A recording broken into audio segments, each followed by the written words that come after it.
कब बाबा ये अदला बदली कैसे हो गई, हम जान भी नहीं पाए। बोले बताने की जरूरत भी नहीं है। बोले फिर बाबा कोई उपाय,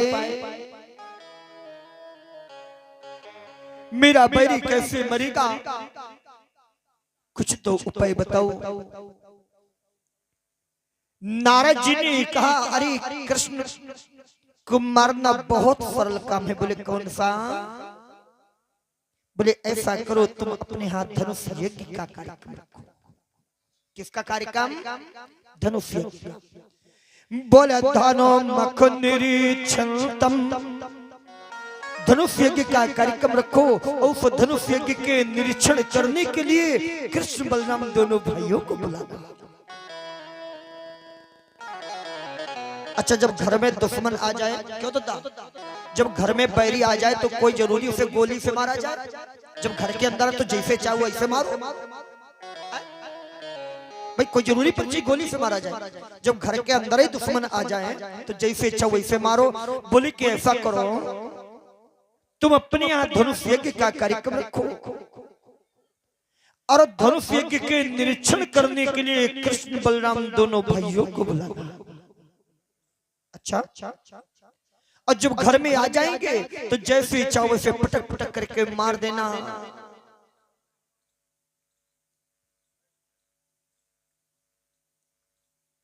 भोजाई कंस ने कहा बाबा उपाय तो बहुत अच्छा बताया, इसमें तो सांप भी मर जाएगा और लाठी भी नहीं टूटेगी। अच्छा लेकिन एक समस्या बाबा कि पत्र को लेकर के जाएगा कौन? अरे उनको लेने के लिए कौन जाएगा? तो नारद जी ने कहा उनको लेने के लिए जाएंगे अक्रूर जी। अक्रूर माने माने नहीं, अक्रूर माने दुष्टता की भावना। जिसके अंदर कोई दुष्ट की भावना ही ना हो वही तो अक्रूर है, वो जाए। इधर नारद जी चल करके अक्रूर जी के पास में गए पृथ्वी जी, और नारद बाबा ने अक्रूर से कहा अरे अक्रूर, पापी के पाप का घड़ा भरने वाला है और इसीलिए परमात्मा ने मुझे भेजा है। जानते हो कि मैं हनुमति बनकर आया हूं इस दुष्ट कंस की लंका में। अरे तुम भी तो भक्त विभीषण हो इस दुष्ट कंस के लंका में। अगर मैं हनुमान बनकर के आया हूं इस कंस की लंका में तो तुम भी उस कंस रूपी लंका में विभीषण हो, विभीषण। अच्छा दादा विभीषण से उपमा क्यों दी जानते हो? विभीषण होशियार बहुत है, बहुत होशियार। अच्छा पृथ्वी जी अब आपको विभीषण की होशियारी बताओ। विभीषण ने अपनी कुटिया के मुख्य दरवाजे पर जानते हो क्या लिखा? राम भवन। क्या लिखा? राम भवन। रावण, अब आप कहेंगे पंडित जी कोई प्रमाण है तुम्हारे पास में कि राम भवन लिखा? रामचरितमानस पढ़ो और लिखा है कि रामा युद्ध अंकित ग्रह शोभा बरन न जाय और नव तुलसी का वृंदता देख हरसी कपिराय। राम भवन। रावण के गुप्तचरों ने जाकर के बताया रावण से महाराज आपका भाई और मुख्य दरवाजे पर आपके बैरी का नाम लिखे। रावण के पास में जो तलवार है पृथ्वी जी क्या नाम बताया था हमने? चंद्रहास। ठीक है, चंद्रहास तलवार को लिया। अगर मैंने आज विभीषण के टुकड़े न कर दिए तो मेरा भी नाम रावण नहीं है। चंद्रहास तलवार को लेकर के पहुंच गया विभीषण के पास और कहने लगा विभीषण रहता तो मेरे राज्य में है, पानी मेरे देश का पीता है, अन्न मेरे देश का खाता है, लेकिन गुणगान विदेशी का गाता है।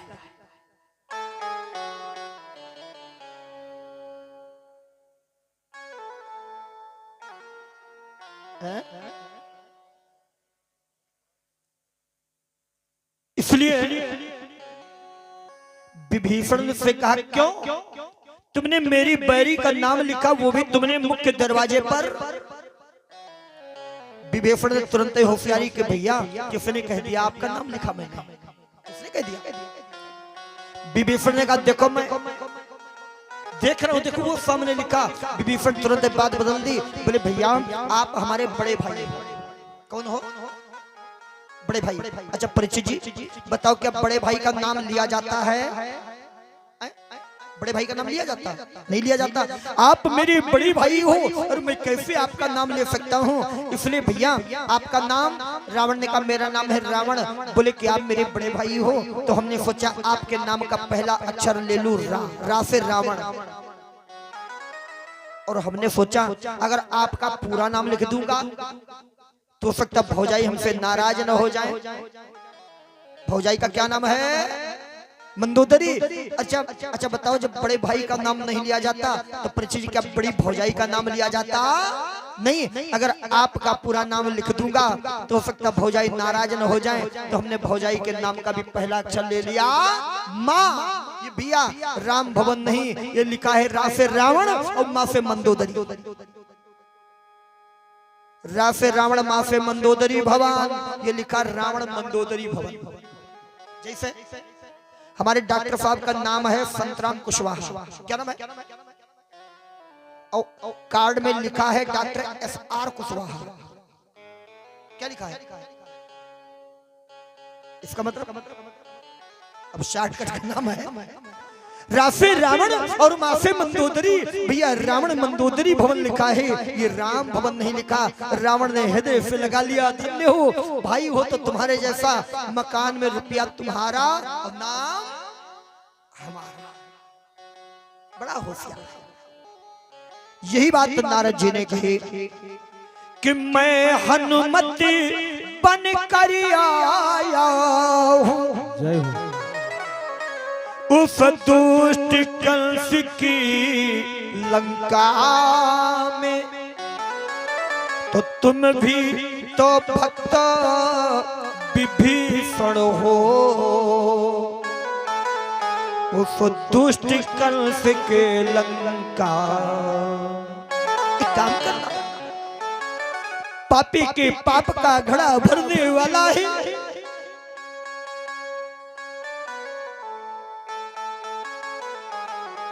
थोड़ा सहयोग कर देना। भोजाई कंस तुम्हें पत्र को देगा और लेकर के तुम गोकुल चले जाना।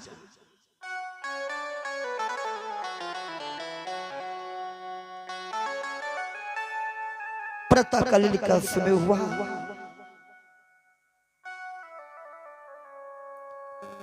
और जो प्रातःकालीन का समय हुआ, भोजाई कंस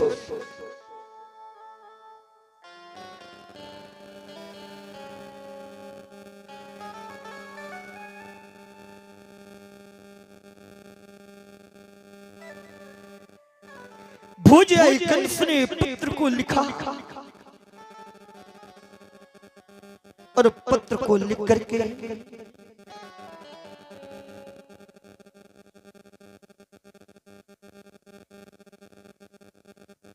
अक्रूर जी को बुलाया। अरे भोजाई कंस ने अक्रूर के हाथ में पत्र को दिया और पत्र को देख करके अक्रूर जी को अपना रथ दे दिया, अपने घोड़े दे दिए। और भोजाई कंस ने अक्रूर से कहा, अक्रूर कि मेरे कारण मेरे निमित्त तुम जल्दी वृंदावन जाओ, जिस तरह बने नंदादिक को मथुरा नगरी तक ले आओ। चले जाओ कि मेरे कारण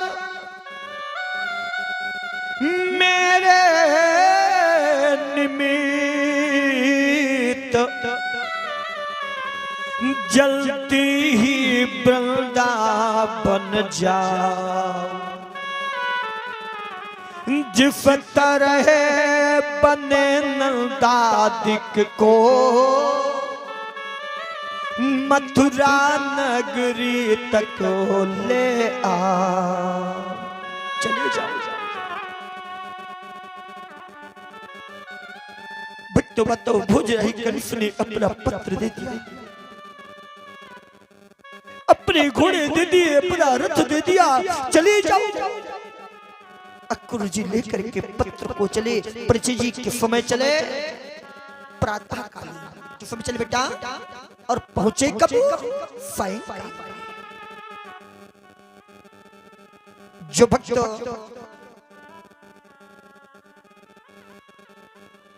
मथुरा वृंदावन गोकुल गए होंगे उनको पता होगा। परीक्षित जी, वर्तमान समय में मथुरा से गोकुल की दूरी जानते हो कितनी है बेटा? मात्र 9 किलोमीटर। कितनी? 9 किलोमीटर।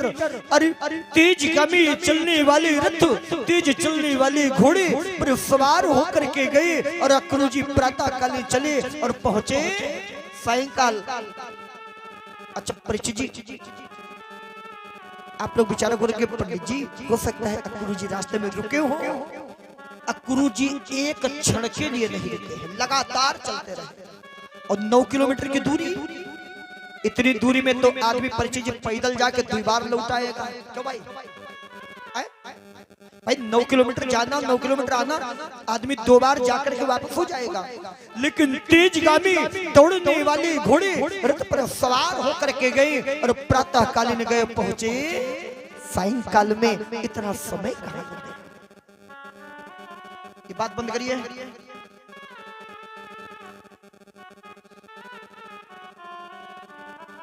आखिर इतना समय कहां लगा? सुखदेव स्वामी ने विचार किया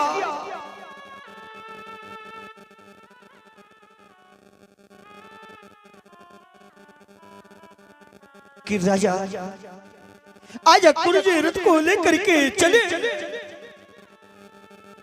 थोड़ा रथ को आगे बढ़ाया और रथ को जो थोड़ा आगे बढ़ाया, विचार किया अरे मैं लेने के लिए जाऊंगा, वो दुष्ट कंस इन दोनों बालकों को पटक पटक करके मार देगा, मैं नहीं जाऊंगा। रथ को वापस, और जो रथ को वापस किया उसी समय विचार किया अरे अगर मैं लेने के लिए ना गया तो भुजराई कंस मुझे फांसी की सजा दे देगा। क्यों? क्योंकि राजा की कानून का कोई पता नहीं होता। क्यों परीक्षित जी? राजा की कानून का कोई पता है? कोई पता नहीं। अभी कह दो ऐसा होगा और 1 घंटे बाद कह दो ऐसा नहीं होगा, तो नहीं होगा, राजा है।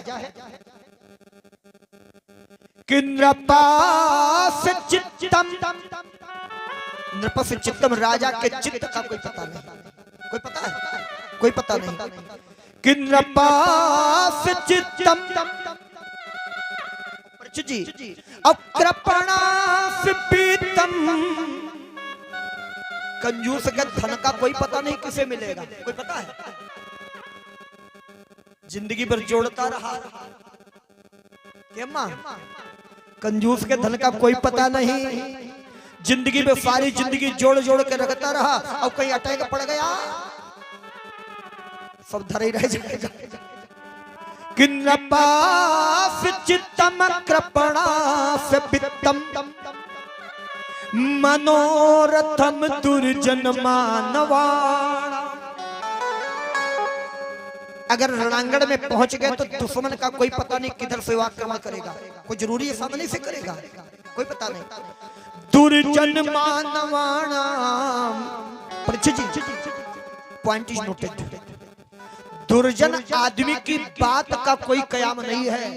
तुमसे कुछ और कहेगा और तुमसे हटेगा, दूसरे के पास जाएगा, उससे कुछ और कहेगा। तुम्हारी बुराई उनकी उन पर, उनकी बुराई तुम पर।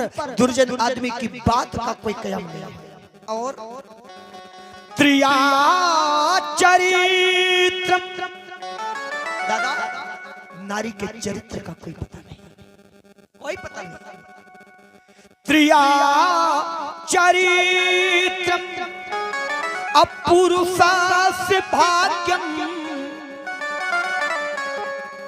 जी पुरुष के भाग्य का कोई पता नहीं, पता है पता न जाने कब पलट जाए।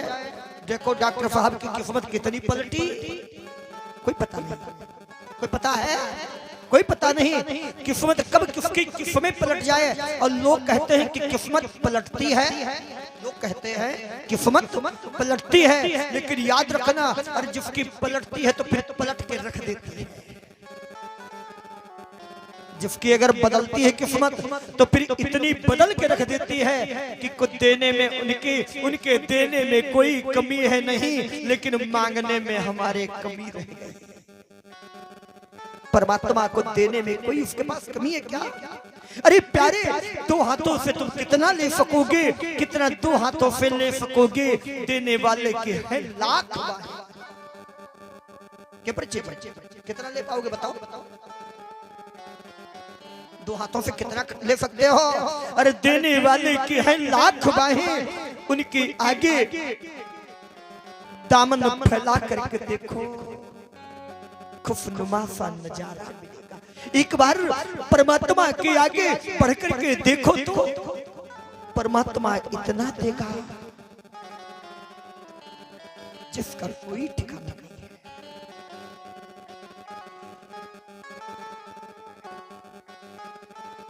किंत्रिया चरित्रम, नारी के चरित्र का कोई पता नहीं। अपुरुष से भाग्यम, जी पुरुष के भाग्य का कोई पता नहीं। ये देवो न जानाति कुतो मनुष्य, अरे ये तो देवता ने भी नहीं जान पाया। हमारी आपकी कितनी औकात है बोले सच्चे दरबार की। राजा की कानून का कोई पता नहीं, कैसे जैसे। अच्छा, बड़ा प्रबुद्ध जनमानस है, वैसे हर जगह तो नहीं बोलता हूँ, लेकिन अब बोलने का मन कर रहा है इसलिए बोलूंगा। आप लोगों ने राजा भोज का प्रसंग पढ़ा होगा, पढ़ा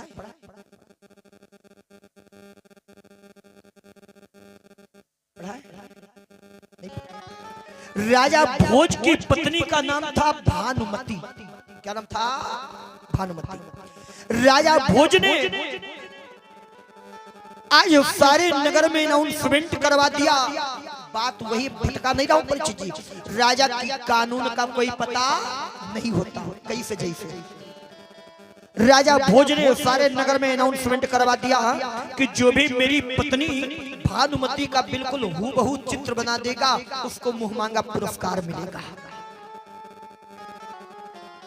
बहुत सालों के बाद नंबर आया।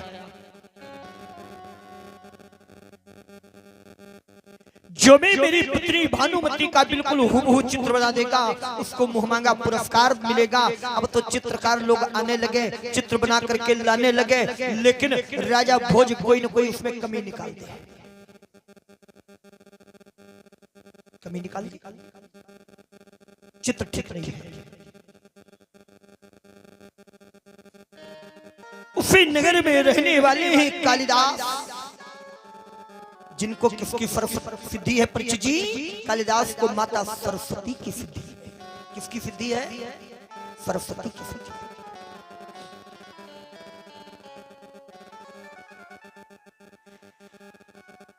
जिनको माता सरस्वती की सिद्धि, कालिदास ने विचार किया चलो मैं लेकर बनाऊं चित्र, और जो चित्र बनाया उसी समय परिचित चित्र बन करके तैयार हुआ। तब तक देखा क्या, उस चित्र के ऊपर एक स्याही की बूंद टपक पड़ी, टपक गई, ध्यान रखना। कालिदास ने विचार किया हाय हाय लगता है ये तो अनर्थ हो गया, लेकिन माता सरस्वती की कृपा है, हो सकता है उस जगह पर भी कोई निशान हो, इसलिए तो आपकी माता की कृपा है। कालिदास लेकर के चित्र को पहुंचे, राजा भोज के सामने चित्र को प्रस्तुत किया। राजा भोज ने बिल्कुल देखा, और जो देखा राजा भोज ने कहा कालिदास तुमने चित्र तो बिल्कुल हूबहू बनाया, कोई कमी नहीं है, लेकिन अब तुमको फांसी होगी। क्या होगी? क्या होगी? अब बताओ। कालिदास ने कहा महाराज कोई कमी बोले कोई कमी नहीं है, लेकिन तुमको फांसी होगी। अच्छा, राजा ने कहा क्या था, क्या कहा था कि जो हूबहू बिल्कुल सही चित्र बनाएगा उसको मुहमांगा पुरस्कार मिलेगा। लेकिन राजा भोज ने कह दिया कि अब चित्र तो बहुत बिल्कुल सही है, कोई कमी नहीं है, लेकिन तुमको फांसी होगी। क्यों जानते हो क्यों? परिचित जी नहीं समझ पाए भी। स्याही की बूंद टपकी जानते हो कहां पर? कहां पर? जहां पर भानुमति की जांघ पर तिल का निशान था, उस जगह पर स्याही की बूंद टपक गई। राजा भोज ने कहा कालिदास तुमको फांसी होगी। क्यों? क्योंकि तुमको ये जान कैसे लिया हमारी पत्नी की जंघा पर तिल का निशान, ये तुमने जाना कैसे? अब तुमको फांसी होगी। तुमने जान कैसे लिया? क्यों परिचित जी? भाई जांघ पर तिल का निशान ये तुमने जाना कैसे? अब तुमको फांसी होगी। कानून बदल गई, देखो बदल गई, बदल गई तुरंत। अरे तुमने ये जान कैसे लिया मेरी पत्नी भानुमति की जंघा पर तिल का निशान, ये तुमने कैसे जाना? तुमको फांसी होगी। अगर रहना चाहते हो तो मेरे राज्य से बाहर चले जाओ, मैं अपने राज्य में तुमको रहने नहीं दूंगा। कालिदास जी महाराज उसी नगर में छुप करके रहने लगे। एक दिन की बात, राजा भोज शिकार खेलने के लिए गए। जंगल में जाकर के पहुंचे तो तब तक एक भालू ने राजा भोज को देखा और भालू ने राजा भोज को खदेड़ लिया। अब राजा भोज अपने प्राण बचाने के चक्कर में, बाबा जी, अब राजा भोज प्राण बचाने के चक्कर में भागते चले जा रहे। तब तक एक सिंह ने भालू को देखा, अब सिंह ने भालू को खदेड़ लिया। अब राजा भोज अपने प्राण बचाने के चक्कर में भाग रहे और भालू अपने प्राण बचाने के चक्कर में भाग रहे। तब तक राजा भोज ने देखा एक वृक्ष और दौड़ करके राजा भोज उस पेड़ पर चढ़ गए। लेकिन इतने से काम थोड़ी चलने वाला परिचित जी। जिस पेड़ पर राजा भोज चढ़े उसी पेड़ पर भालू भी चढ़ गया, क्योंकि भालू भी पेड़ पर चढ़ लेता है। कैसे चढ़ता है? उल्टा। क्या बात है? जिस पेड़ पर राजा भोज चढ़े उसी पेड़ पर भालू भी चढ़ गया और नीचे सिंह खड़ा। अच्छा, शेर क्या पेड़ पर चढ़ पाएगा? नहीं चढ़ सकता। अच्छा, शेर के लिए सिंह के लिए तो दोनों भोजन है। क्यों भैया? है राजा मिल जाए, अच्छा भालू मिल जाए, उसके लिए तो दोनों भोजन। राजा भोज ने कहा भैया भालू, हाँ, बोले हमारा और तुम्हारा दोनों का दुश्मन नीचे खड़ा है। अब ये न जाने कब तक खड़ा रहेगा। अब तो रात होने वाली, ऐसा करें हम तुम दोनों लोग आपस में मित्रता कर लें। ठीक है, जाओ हम तुम दोनों पक्के मित्र हैं। ऐसा करो हम तुम लोग बारी बारी से सो लिया जाए। ठीक ठीक। अब आपस में दोनों ने मित्रता कर ली। राजा ने भालू से कहा भैया भालू आप सो जाओ। भालू ने कहा नहीं महाराज आप सो जाओ। बोले नहीं आप। भालू ने कहा नहीं आप ही सो जाओ। अब परिचित जी राजा भोज पेड़ की डाल पकड़ करके सोने लगे। नीचे सिंह खड़ा है। सिंह ने आवाज लगाई भालू दुनिया में इंसान किसी का नहीं हुआ, आदमी किसी का नहीं हुआ।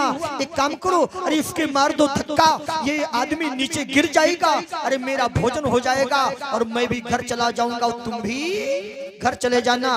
भालू ने विचार किया नहीं, अरे मैंने इससे मित्रता की है और मित्रता करके मैं कपट नहीं करूंगा।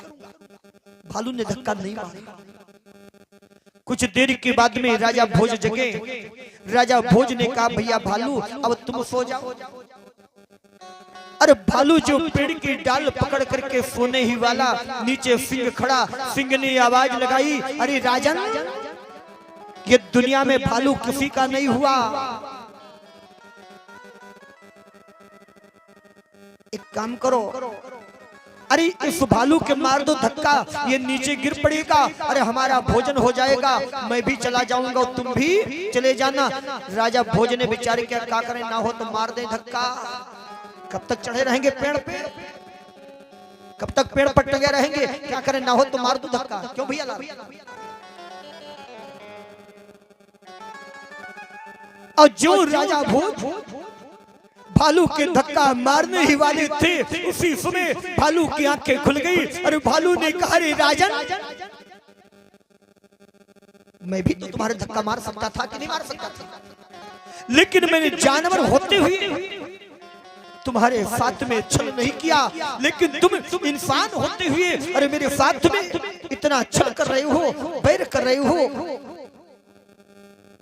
जाओ, मैं तुमको मारूंगा तो नहीं, अगर चाहूं तो पेड़ पर ही तुमको पकड़ करके फाड़ सकता हूं, चाहूं तो उठा कर तुमको नीचे फेंक सकता हूं, लेकिन मैंने तुमसे मित्रता की है, मित्रता करके मैं कपट नहीं करूंगा, मारूंगा भी नहीं, नीचे फेंकूंगा भी नहीं। लेकिन जाओ, मैं तुमको श्राप देता हूं, तुम सब कुछ भूल जाओगे, केवल तुमको स्वा से मीरा याद रह जाएगा।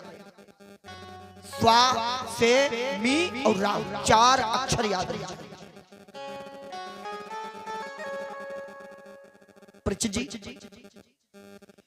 एक जानवर होते हुए और उसने विश्वासघात नहीं किया, लेकिन क्या बताऊं भैया लाल, आज का मानव इतना धोखेबाज हो गया है, बहुत धोखेबाज है। अपना काम बनता हो, हर स्थिति परिस्थिति में गुजरने के लिए तैयार हो जाता है।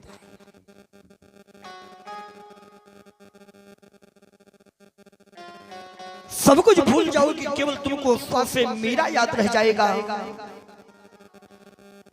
अब सिंह चला गया, भालू भी पेड़ से उतरा चला गया। अब राजा भोज सब कुछ भूल गए, केवल 4 अक्षर याद रह गए, स्वा से मी और रा, स्वा से मीरा। अब सब कुछ भूल गए, केवल जपने लगे स्वा से मीरा, स्वा से मीरा, स्वा से मीरा। राजा भोज दरबार में पहुंचा, राजमंत्री ने, महाराज कहाँ रहे? बोले स्वा से मीरा। स्वा से मीरा के बोले स्वा से मीरा, अरे होता क्या? बोले स्वा से मीरा। लोगों ने विचार किया, लगता है राजा पागल हो गया, पागल हो गया। डॉक्टरों को बुलाया गया, हकीमों को बुलाया गया, वैद्यों को बुलाया गया, नाउतों को बुलाया गया, लेकिन राजा भोज ठीक ही नहीं। अब सब कुछ भूल गया, केवल स्वा से मीरा। अंत तो गत्वा राजा भोज को ज्योतिषियों की शरण में लाया गया, और ज्योतिषियों ने जो ज्योतिष में देखा, ज्योतिषियों ने बता दिया, अरे जो भी इनके स्वा से मीरा का अर्थ बता देगा, राजा भोज उसी से ठीक हो जाएगा। अब तो विद्वानों को बुलाया जाने लगा, लेकिन विद्वान लोग अर्थ करें, लेकिन कोई न कोई अर्थ में अनर्थ हो जाए, राजा भोज ठीक ही न हो। उसी नगर में रहने वाले ही कालिदास कौन है? जिनको किसकी सिद्धि परिचित जी? माता सरस्वती की सिद्धि। अरे मेरे देश के राजा हैं, इनके प्राण संकट में इनको ठीक करना चाहिए। कालिदास ने पत्र को लिख करके और राजमंत्री के पास में भेज दिया, और पत्र में जानते हो क्या लिखा था?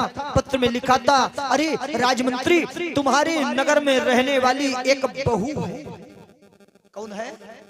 बहू है, जो पालकी पर बैठ करके आएगी और पालकी के पर्दे के अंदर से राजा भोज को स्वा से मीरा का अर्थ बता देगी और चली जाएगी। राजमंत्री का लाया जाए। अब तो कालिदास 4 कहरों के कंधे पर पालकी पर चढ़ करके, और जो पालकी को राज दरबार में लाया गया, पालकी के अंदर से कालिदास बैठे और राजा भोज सामने बैठे। कालिदास ने पालकी के अंदर से पूछा, महाराज क्या हो गया? राजा भोज ने कहा, स्वा से मीरा। बोले स्वा से मीरा क्या होता? बोले स्वा से मीरा। बोले होता क्या? बोले स्वा से मीरा। कालिदास ने कहा, राजन स्वा शब्द की हिंदी सुन लो, स्वा माने क्या होता? देखो परिचित जी, एक एक अक्षर की हिंदी बता रहा हूं, सुनिए। स्वा माने क्या होता?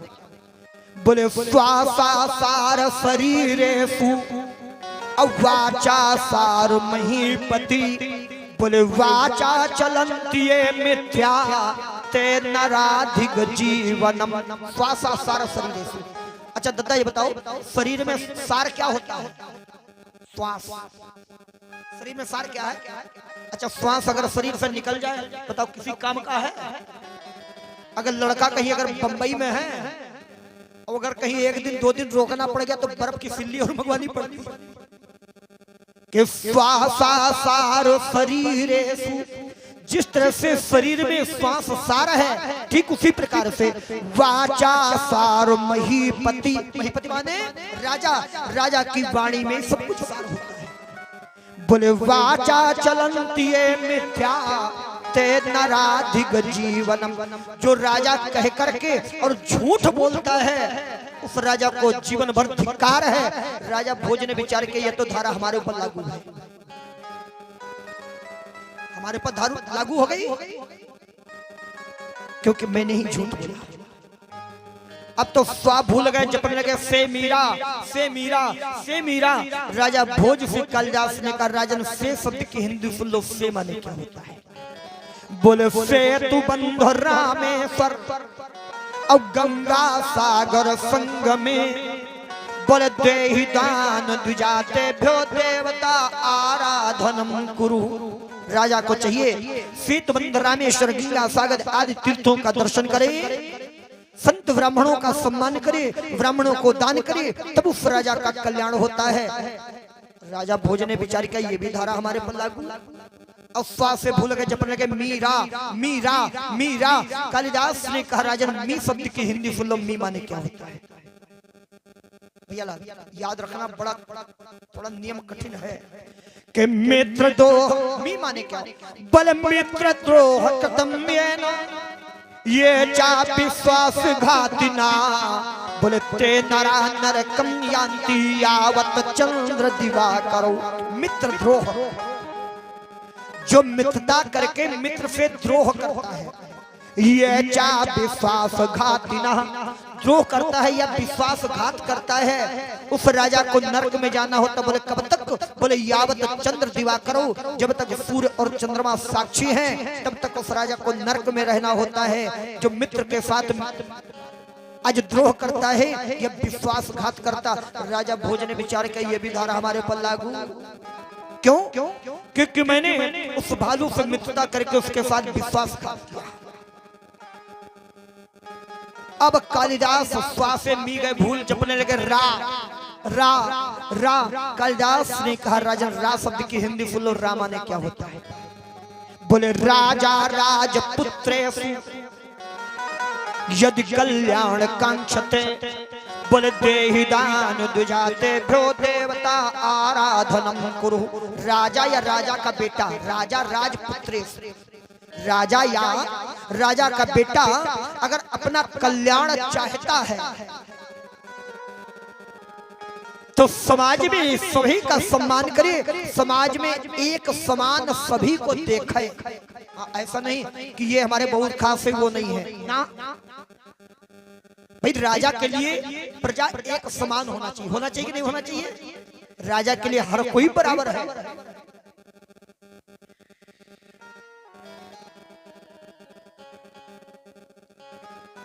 और राजा या राजा का बेटा ये अपना कल्याण चाहता है तो देहि दान द्विजाते भ्यो देवता आराधनम कुरु। देवी देवताओं का पूजन करे, संतों का सम्मान करे, ब्राह्मणों को दान करे, तब उसका कल्याण होता है। अब तो राजा भोज ठीक हो गया। कालिदास ने कहा राजन एक बात और कहूं, तुमको श्राप ये एक भालू ने दिया। राजा चौपड़ा आए, जब हमारा और भालू का संवाद हुआ था तब कोई दूसरा था ही नहीं वहां पर। कौन था? कोई था? कोई नहीं था। राजा भोज ने प्रश्न कर दिया, बोले ग्रहे वसति कल्याणी। पहचान नहीं पाया राजा भोज ने। विचार किया तुम तो घर के अंदर रहने वाली देवी हो कि ग्रहे वसति कल्याणी नैव अभिगम्य गच्छति। बोले नर भालू संवादो कथम जाना सुंदरी। अरे देवी तुम तो घर के अंदर रहने वाली देवी हो, क्योंकि बताया गया था कि नगर में रहने वाली एक बहू है। तो राजा भोज ने कहा देवी तुम तो घर के अंदर रहने वाली, कभी घर से बाहर भी नहीं निकली, अगर हमारा और भालू का जो संवाद हुआ वो तुमने कैसे जाना? परीक्षित जी, राजा भोज ने एक लाइन में इसका पूरा सार बता दिया। जानते हो क्या बताया? कालिदास ने कहा कि देव तुझ प्रसादेन मम कंठाग्रे सरस्वती। देव और तुझ, देवता ब्राह्मण संतों की आशीर्वाद से, प्रसाद से, मम कंठाग्रे सरस्वती, मेरे कंठ में किसका वास है? सरस्वती का। बोले तथैव सर्वजानामि। अरे राजन मैंने वैसे ही जान लिया। बोले कैसे? बोले जैसे भानुमध्या यथा तिलम, भानुमध्या यथा तिलम, जैसे तुम्हारी पत्नी की जांग पर तिल का निशान मैंने जान लिया, मैंने वैसे उसी प्रकार ये भी जान लिया तुमको श्राप एक भालू।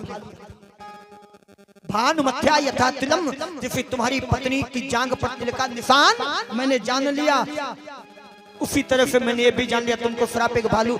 राजा भोज चौंक पड़ा, कोई दूसरा नहीं, ये तो केवल मात्र कालिदास हो सकते हैं। और पालकी के पर्दे को हटा करके देखा तो कालिदास हमारा लाल किनारीदार साड़ी पहने बैठे, चरणों में गिर पड़े, क्षमा क्षमा। जरा बताओ कथा में क्या बात हो रही थी परीक्षित जी? क्या बात हो रही थी कथा में? भटक गए और आप अगर भटक गए तो हम अटक गए, कोई बात नहीं।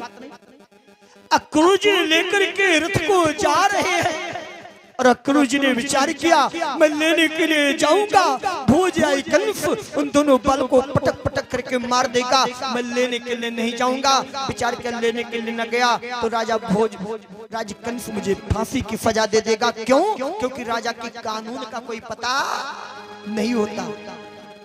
यहीं से मोड़ा था हमने प्रसंग को, मोड़ा था, कोई बात नहीं। पर चीज बिल्कुल मत भटकिए, हम उन भटकाने वाले कथावाचकों में कथावाचक नहीं है, चाहे जितना आपको इधर उधर घुमाए, लेकिन आना हमको सत्यम शिवम प्रेम कुंज गार्डन में ही है। अब ये हमारे ऊपर डिपेंड है कि हम इधर से होके आएंगे कि उधर से होके आएंगे, ये हमारे ऊपर है, लेकिन आना हमको यही है। बोले सच्चे दरबार की।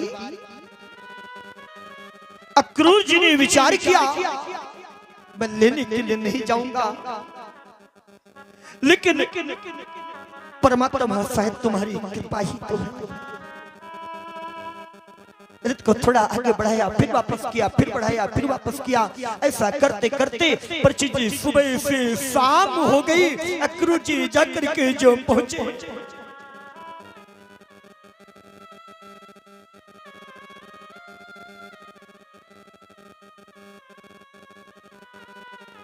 अक्रूर जा करके यशोदा मैया, बाबा आनंद, रोहिणी मैया को प्रणाम किया। इधर कृष्ण बलराम दोनों भाई गाय बछड़े लेकर के आए।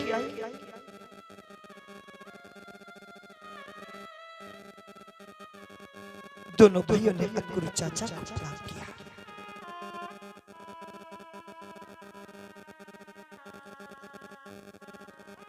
अक्रूर चाचा को जलपान कराया।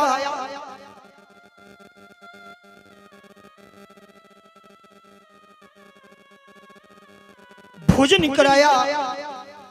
सायंकाल में जिसमें अक्रूर जी लेटे हैं तो कृष्ण और बलराम दोनों भाई अक्रूर चाचा के पैरों को दाब दिया।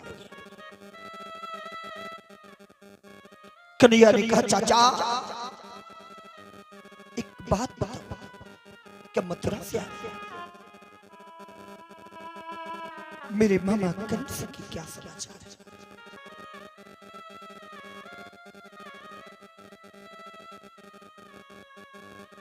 अक्रूर जी ने कहा ठीक है कन्हैया,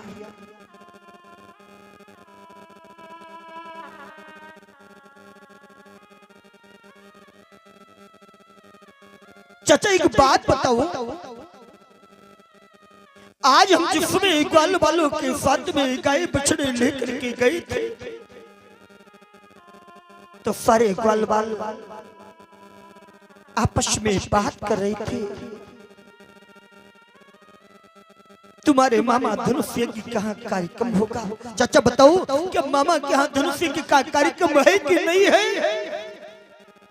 तो बताओ गुरु जी मौन हो गए। कन्हैया ने कहा चाचा सारे ग्वाल वाला आपस में बात कर रही थे कि जिसमें हम दोनों भाइयों को बुलाया जाएगा। चाचा बताओ क्या तुम मुझे बुलाने तो नहीं आए हो? तो बताओ गुरु जी मौन हो गए, नहीं बोले। कन्हैया ने कहा चाचा तुम्हें गाय बछड़ों की सौगंध है, यमुना मैया की सौगंध है, चाचा गोधन की सौगंध है, बताओ क्या तुम मुझे बुलाने आई हो? गुरु जी फिर भी नहीं बोले। कन्हैया ने कहा चाचा तुम्हें मेरे भैया बड़े भैया बलराम की सौगंध है, इस भतीजे कृष्ण की सौगंध है, मैया यशोदा रोहिणी मैया बाबा नंद की सौगंध है। चाचा क्या तुम बताओ मुझे बुलाने आई हो? गुरु जी फिर भी नहीं बोले। कन्हैया ने कहा चाचा अरे तुम्हें मेरे पिता वसुदेव की सौगंध है, उस मैया देवकी की सौगंध है। चाचा बताओ क्या तुम मुझे बुलाने आई हो? अरे भक्तों माताओं और जो वसुदेव देवकी की सौगंध खिलाई, गुरु जी फबक करके रोने लगे। कन्हैया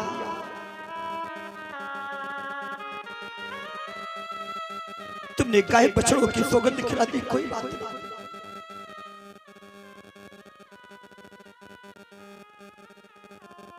यमुना मैया की सौगंध खिला दी, कोई बात नहीं, यशोदा नंद की सौगंध खिला दी, कोई बात नहीं, अरे बलराम और तुमने अपनी सौगंध खिलाई। कन्हैया कोई बात नहीं, मैं कभी नहीं बताता, लेकिन तुमने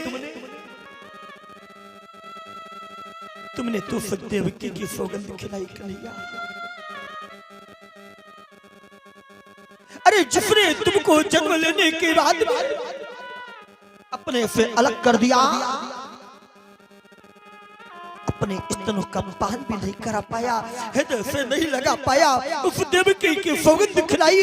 कन्हैया अब तो मुझे बताना पड़ेगा। अरे कन्हैया मैं तुम्हें बुलाने के लिए ही तो आया। उसी समय गुरु जी ने पत्र को लेकर के नंद बाबा के हाथों में दिया। नंद बाबा ने जो पत्र को लिया, पत्र को खोल करके पढ़ा, पत्र में लिखा था, ओ क्या लिखा था जानते? पत्र में लिखा था कि बुलाए दो लल्होना देव मोहि नंद ना, बुलाए दो लल्होना,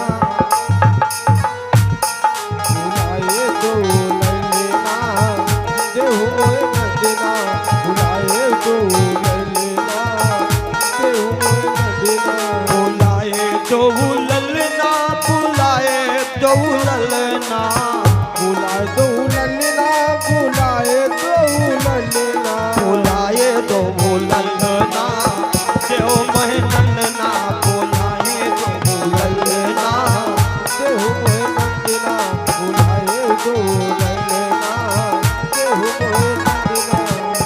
राजा कंसी ने मेला लगायो, राजा कंसी ने मेला लगायो, राजा कंसी ने मेला लगायो, राजा कंसी ने मेला लगायो, दूर दूर से भूप बुलवायो, दूर दूर से भूत बुलवायो, और बोलाए हरे कृष्णा देव मोहि नंद ना, बोलाए हरे कृष्णा देव मोहि कृष्णा, बुलाए दो कृष्णा देव मोहि, बुलाए दो लल्ला, दोनों बालकों को बुलाया। नंद बाबा ने कोई बात नहीं, प्रातःकालीन भेज दूंगा।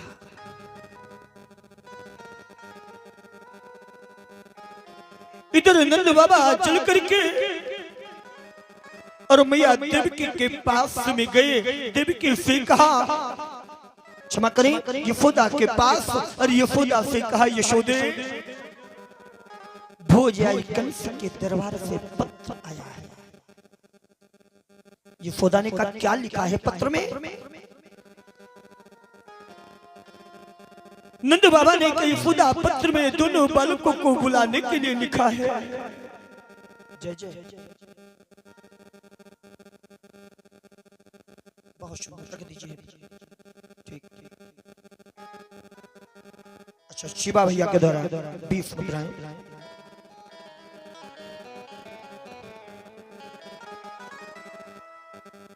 दोनों बालकों को बुलाया है, अब तो मुझे भेजना होगा।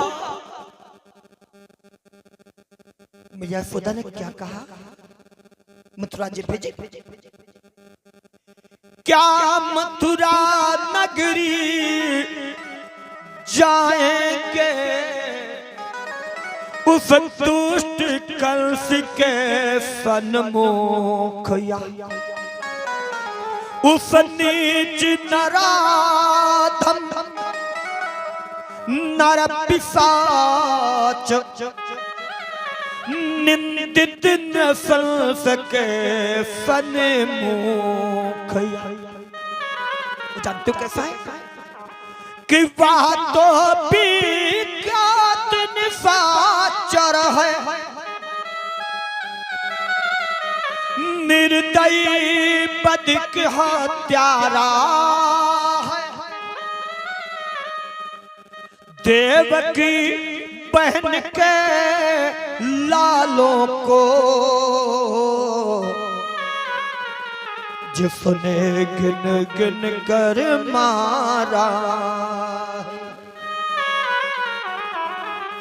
अरे जिसने देवकी बहन के एक नहीं, दो नहीं, तीन नहीं, चार नहीं, पांच नहीं, 6 लालों को पटक पटक करके मार दिया।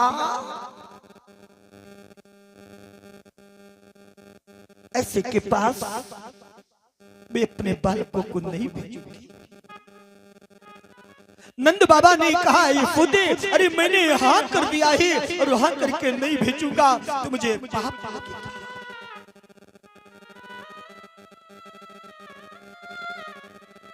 यशोदा ने कहा, अगर हाँ कर दिया तब तो भेजना पड़ेगा। प्रातःकालीन का समय, भगवान करिया ने अक्रूर चाचा से का, चाचा रथ तैयार करो।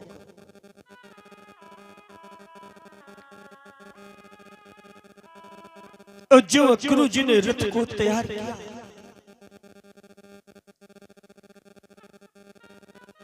भगवान कन्हैया और बलराम जी तैयार हुए। रथ पर जो बैठे, इधर सारे नगर में मालूम हो गया आज कन्हैया गोकुल को छोड़ करके मथुरा जा रहा है।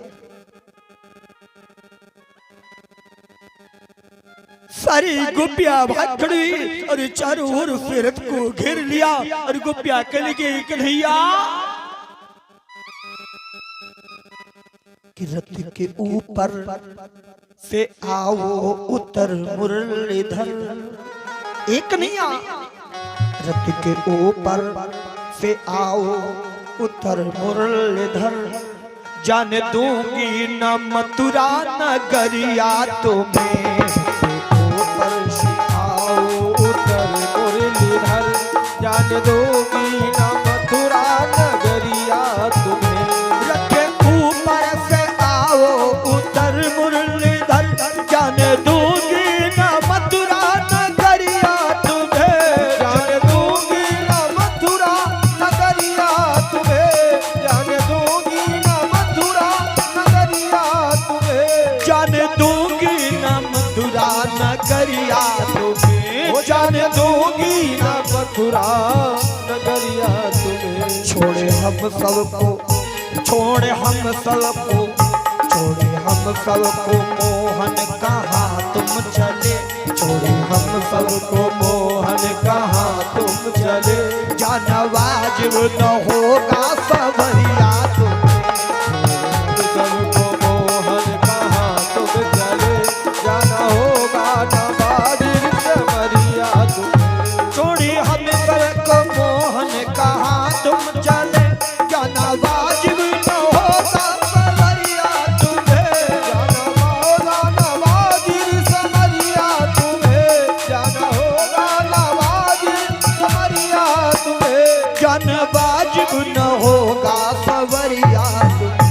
छोड़े हम सबको, छोड़े हम सबको, छोड़े हम सबको मोहन कहाँ तुम चले, छोड़े हम सबको मोहन कहाँ तुम चले, जाने दूंगी ना मथुरा नगरिया तुम सबको मोहन कहाँ तुम चले, जाना होगा नवाजी जबरिया तुम्हें।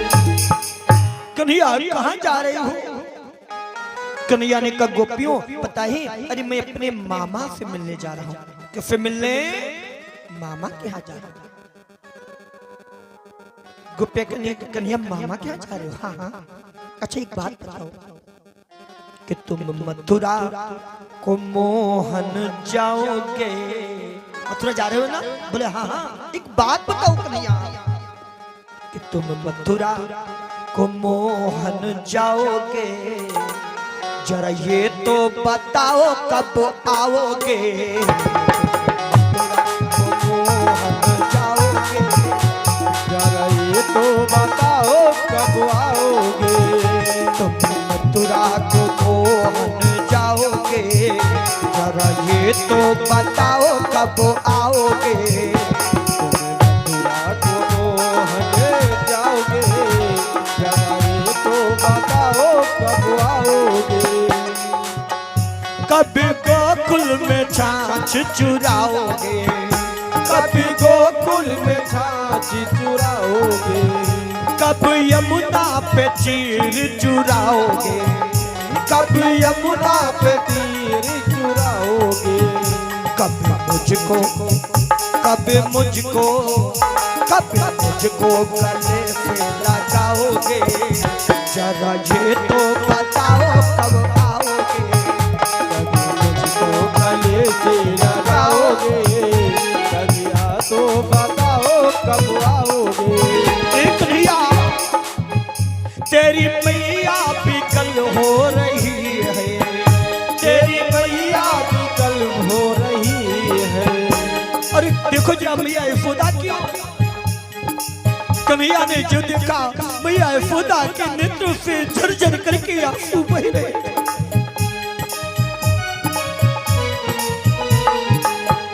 तेरी मैया भी कल हो रही है, तेरी मैया भी कल हो रही है। और रो रो के ये कह रही है, और रो रो के कह रही है। क्या कभी मुझको, कभी मुझको, कभी मुझको गले से लगाओगे, कभी मुझको गले से लगाओगे, जरा ये तो बताओ तब आओगे? कभी मुझको गले से लगाओगे, जरा ये तो बताओ कब आओगे। मुझे गाने को कब अपनाओगे, जरा ये तो बताओ कब आओगे? तुम मथुरा को मोहन जाओगे, जरा ये तो बताओ कब आओगे। अरे कन्हैया जा तो रही हो, लेकिन बताओ तुम लौट करके कब आओगे? और जो मैया यशोदा ने देखा पृथ्वी जी अपने कन्हैया को, मैया यशोदा ने कहा कन्हैया क्या तुम सचमुच मुझे छोड़ करके जा रहे हो? क्या तुम मुझे सचमुच छोड़ रहे हो? एक काम करना कन्हैया, मैंने आज तुम अपनी माता देवकी से मिलने जा रही हो। कन्हैया मैंने तुमको बचपन में हरी फाट लेकर के पीटा था। उस मैया देवकी से कभी मत कहना जा करके, वरना क्या सोचेगी? अरे कैसे निर्दयी यशोदा जिसने मेरे जरा से लाला को जरा से माखन के कारण हरी फाट लेकर के पीटा। कन्हैया मैंने तुम्हें बचपन में ऊखल से बांधा था। उस देवकी से मत कहना, वरना क्या सोचेगी? अरे कैसे निर्दयी यशोदा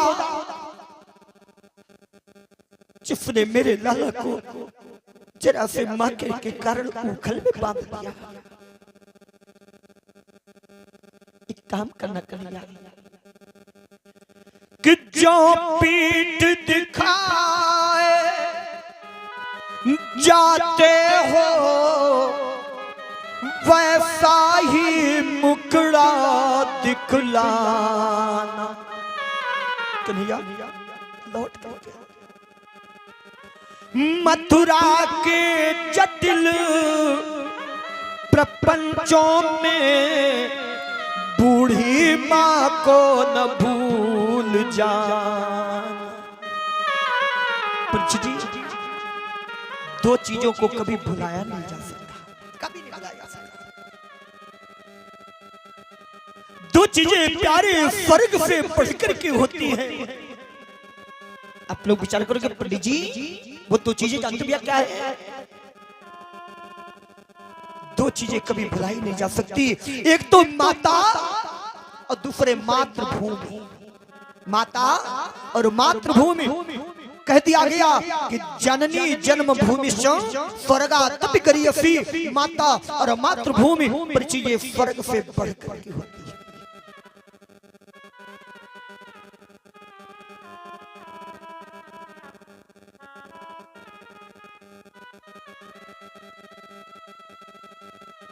वरना इतने लोग बैठे हो, असलियत में बताओ परीक्षित जी, दुनिया में सब कुछ नापा गया, सब कुछ तौला गया, लेकिन आज तक दुनिया का ऐसा कोई लीटर मीटर थर्मामीटर हेक्टोमीटर पैमाना नहीं बना जिसने आज तक नापा हो माता अपने पुत्र को कितना चाहिए। है कोई मीटर परीक्षित जी? कभी नाप पाया? ये परीक्षित में अपने बेटे को कितना चाहती है नापा है? तुम्हारे पास में मीटर है, तुम्हारी मैया कितना चाहती है? कोई मीटर। और किसी ने अगर नापा हो तो बेशक हाथ उठा देता, लिखा गया कि तौली गई ममता और प्रेम को मापा गया, पर माता के प्रेम मापने का पैमाना कहाँ पाओगे? कोई मीटर नहीं है। डॉक्टर साहब थर्मामीटर आपका काम नहीं करेगा, इसमें करेगा। माता अपने पुत्र को कितना चाहती है ये माता का हृदय जान सकता है। कि तौली गई ममता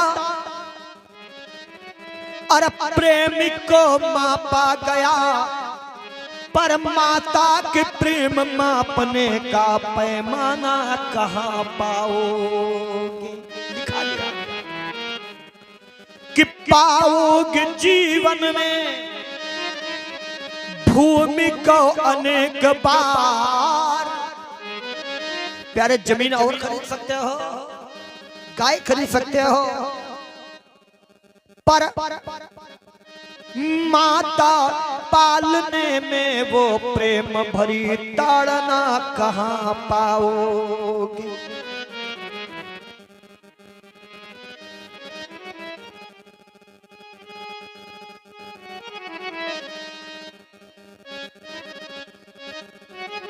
सुखदेव जी ने कहा राजा,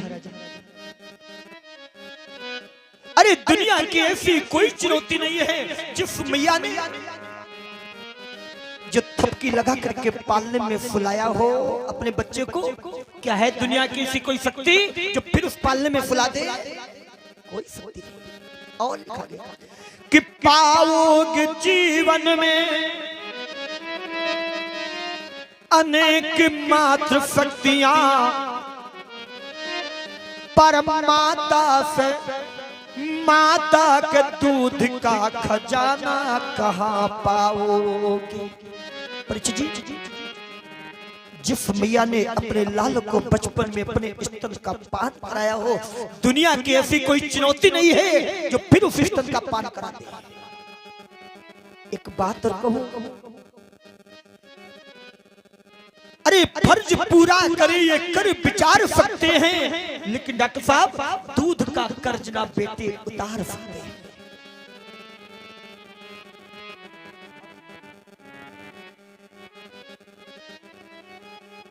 फर्ज पूरा करें ये कर विचार सकते हैं, लेकिन प्यारे दूध का कर्ज ना बेटे उतार सकते हैं। क्यों नो करोड़ों जन्म हो जाए लेकिन माता के दूध का कर्ज कभी उतार पाओगे?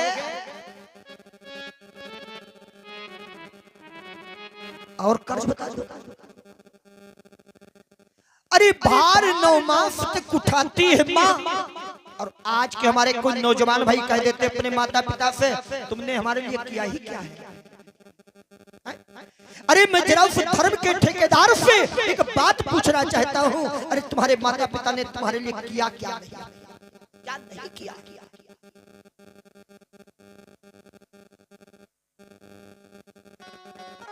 भार 9 मास तक उठाती है माँ, लाल को गोदी में खिलाती है माँ, शिशु अवस्था से बाल अवस्था तक निरंतर दूध जो पिलाती है माँ, उसके प्रति प्रकट अपना कर आभार सकते हैं, लेकिन दूध का कर्ज ना बेटे उतार सकते।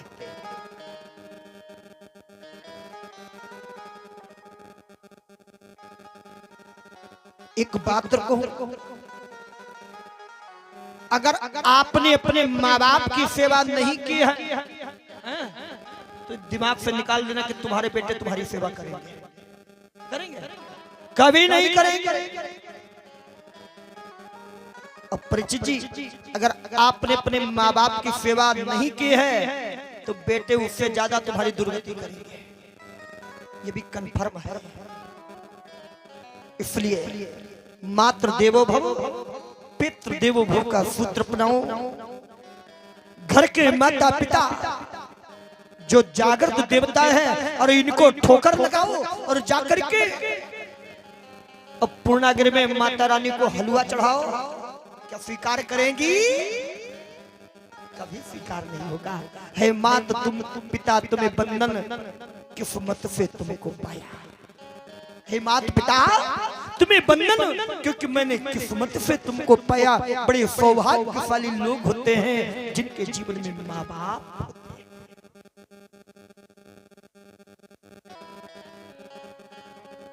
मैया यशोदा कि पाओगे जीवन में अनेक मात्र शक्तियां, पर माता के प्रेम सा मुस्कुराना कहां पाओ। एक बात और जिस समय कोई प्रदेश जाने वाला प्रदेश जाता है, अरे बालक ने घर पर सूचना भेजी, माँ मैं अमुक दिन घर आ रहा। बालक जो घर से चलता प्रदेश के लिए, बालक जो माता को प्रणाम करता है, पिता को प्रणाम करता है। माता पिता ने पूछ दिया, बेटा जा रहे हो लेकिन लौट करके कब आओगे? उस बच्चे ने कहा, माँ अरे मैं तो जा रहा हूँ कारगिल के युद्ध के मैदान में। मैया मुझे तो ये भी पता नहीं है कि मैं वहां से घर लौट करके आऊंगा कि नहीं आऊंगा। क्यों भाई? परिचित जी, फौज में ऐसी नौकरी जाने वाले का कोई पता ही नहीं कि वो लौट करके आएगा भी कि नहीं आएगा। रखो चाचा, ठीक।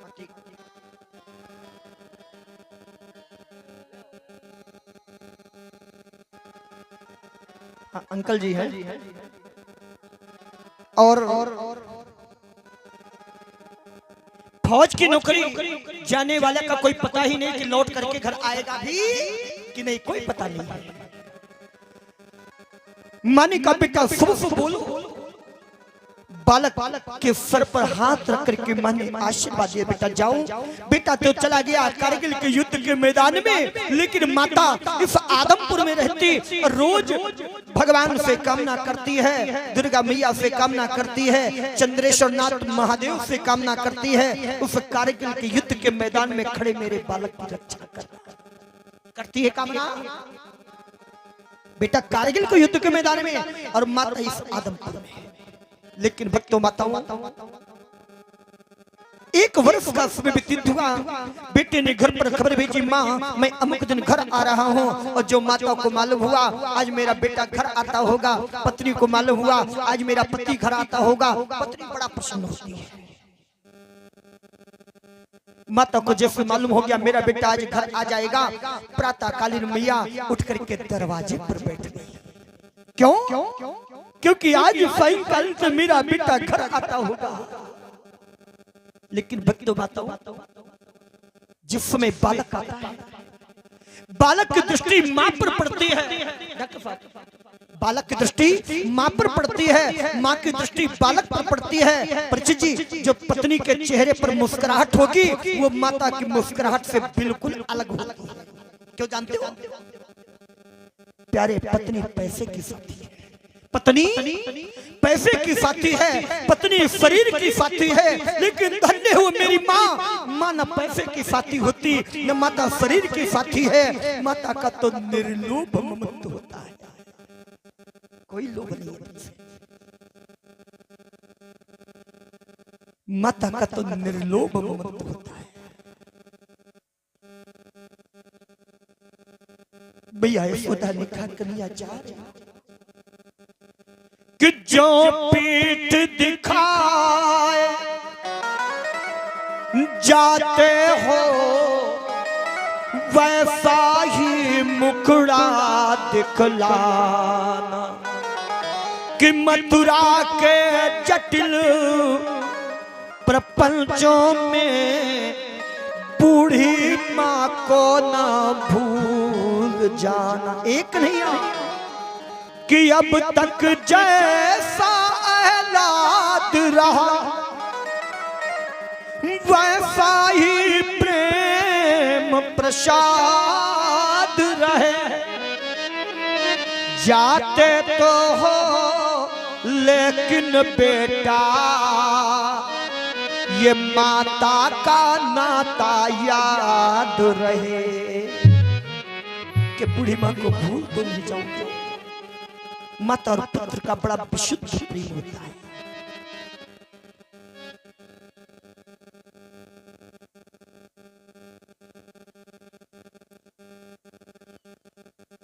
कन्हैया ने कहा भैया तुम रो रही हो, तुमने हमारे लिए क्या क्या नहीं किया।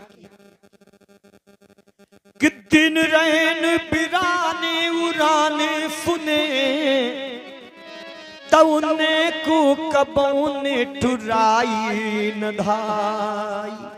इतने उलहने आते थे, लेकिन भैया फिर भी आप मुझे कितना प्रेम करती थी।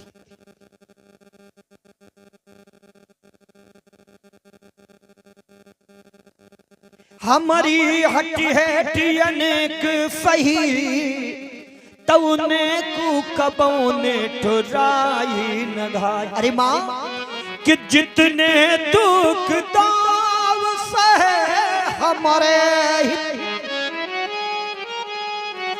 दे न सके कहीं से पुरारी। अरे सत जन्म धरू कबहू ना मिले क्या, कि हमसे लड़का तुम सी महतारी। अरे माँ, तुम्हारी जैसे दुनिया में माँ कहाँ होती। सत जन्म धरूं तबहू ना मिले, और हमसे लड़का तुम सी माता। दुनिया में माँ कहाँ मिलेगी।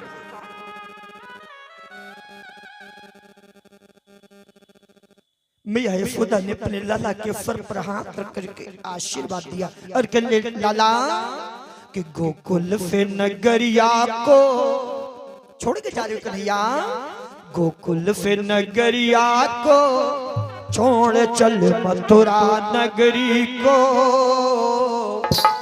खुश रहना घनश्याम तेरे श्याम।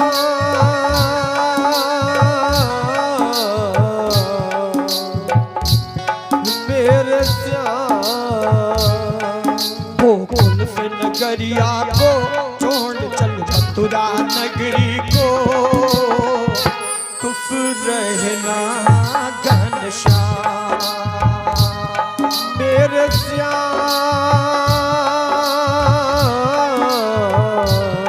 मेरे श्याम। गोकुल की नगरिया को छोड़कर मथुरा नगरी को खुश रहना श्याम।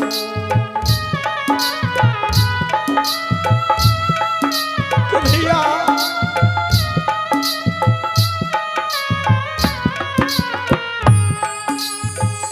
माता और पुत्र का बड़ा विशुद्ध प्रेम होता है परिचित जी।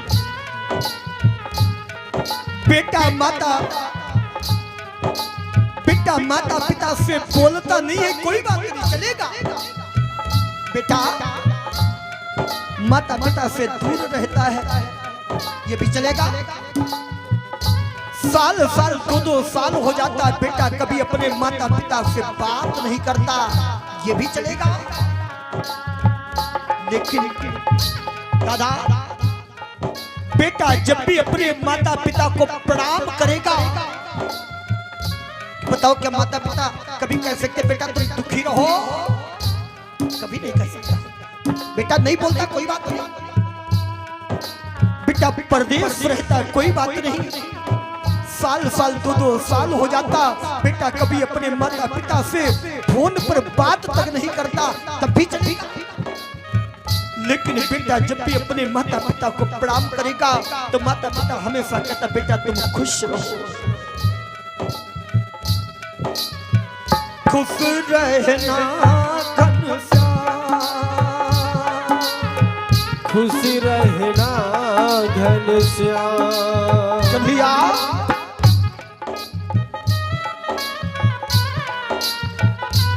बेटा नहीं बोलता, कोई बात नहीं। लेकिन परिचित जिसमें माता को अपने पुत्र की याद आती है,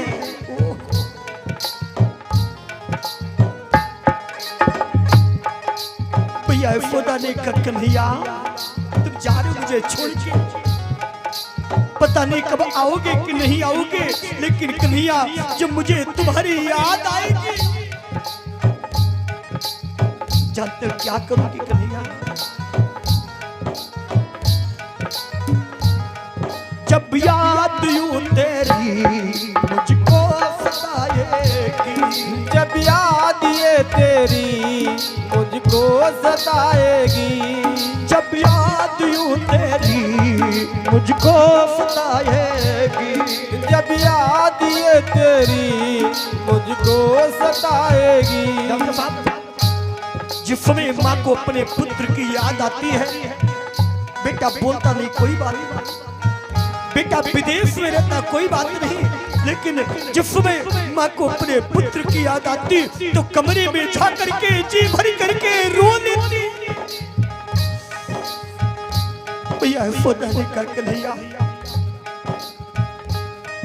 जब याद यूं तेरी मुझको सताएगी, जब याद ये तेरी मुझको सताएगी, कर लूंगी नम में आके तुमको बुलाऊंगी, कर लूंगी नम में आके तुमको बुलाऊंगी, कर लूंगी नम में आके,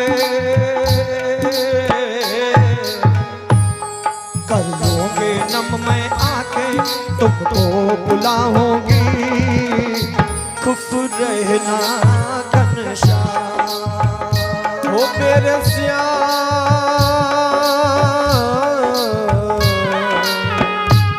मेरे श्याम। गोकुल की नगरिया को छोड़कर मथुरा नगरी को